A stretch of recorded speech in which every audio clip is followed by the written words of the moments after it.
I think you had the perfect upbringing, the way your uncles and your father supplemented their weight training, dude. It was like pounds of ground beef and eggs and like Pop-Tarts and whole milk constantly. And they were beasts. They were monsters of humans. Yeah. And what it comes down to, like you said, you just listed a whole bunch of whole foods and then some processed foods as well, and like some more fun stuff. And even earlier, we talked about like chicken and beer. And now we're talking about tuna and turkey sandwiches and vegetables. A really good experiment to do with yourself is at the end of every week, just to mentally take everything you've eaten and put it on this big mental picnic table, like a giant table. And you're just assessing the entire week. And you want to make sure that that entire week of food is in line with the life that you want to be living. Is it full of like protein and vegetables and has a lot of different colors, but there better be on that table. Yeah. There better be something fun. Right. If I go a whole week and the table is just turkey sandwiches and kale, that's a very sad table. I don't want to be at that table, but I do want to be at the table that has routine, has consistency, has flavor and variety, and has some hot wings on a Friday night, but doesn't have hot wings on Monday, Tuesday, Wednesday, and Thursday as well. Right. Just to kind of like flip the script a little bit, because we're kind of analyzing my situation and I'm a guest. What do you got on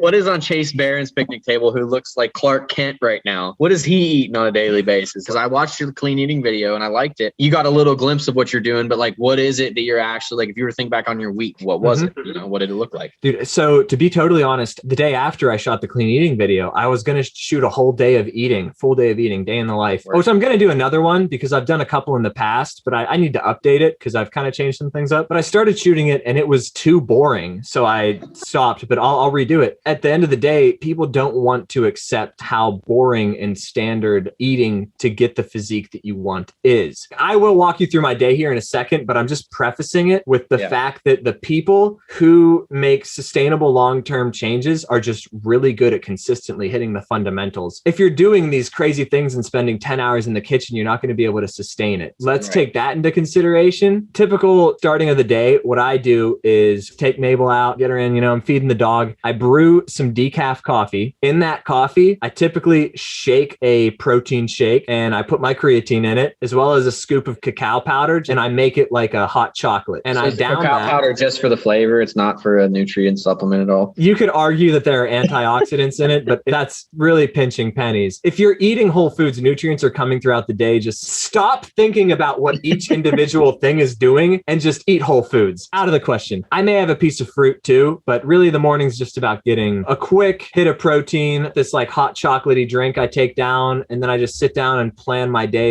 Only takes like 10 minutes. And then I go hit the treadmill, do me some early morning cardio. I usually go for a walk, but winter is treadmill time. And I don't like to have food in my stomach. Then when I come back, typically my go-to lately has been a bowl of cottage cheese or Greek yogurt, and I cut up an apple and I use the apple as spoons. So then I'll work for a couple hours. Midday, it's usually a sandwich or a wrap with just a hunkin' stack of deli meat in it. And literally singles, the regular yellow cheese and the little single thing. That's what I have. Something that I've been doing lately. I'll eat like a whole bag of popcorn. And then a little bit later, I have lunch two. I either have a wrap for lunch one that's just loaded with turkey and ham and some popcorn. Then for lunch two, if I didn't have a wrap, I'll have the wrap then. If I didn't have a sandwich, I'll have the sandwich then. But I might make it like an egg sandwich if I have time and want to get creative. But really, it's just so standard and similar. And I just know how to create meals that are 500 calories and 30 grams of protein. That is just the essence of it. It's like, I know how to create these 500 calorie meals, but they're all delicious because all the sandwiches are covered in like my favorite hot sauces and mustard. And I'm switching up, like I'm putting sauerkraut on this one. I'm putting pickles on this one. So, I mean, I think like you said, like making your sandwich or like making your plain routine flavorful and interesting enough to actually take the time to eat the whole thing is like super important. My diet, although results in a body that I'm super happy with, is so awesome. Like I would not be doing this if I didn't love it. Just the fact that I love these sandwiches so much just makes it so sustainable. If you were to like try to have a chicken breast and broccoli and really get pinpoint the nitty gritty, like a lot of people do when they try to get in chicken breast and broccoli? For a while, dude, I legitimately thought the only way that you get the chiseled type of feature that maybe like you have or somebody who does this for a living has is chicken and broccoli. It's just bodybuilder dogma and something that's been reiterated too many times.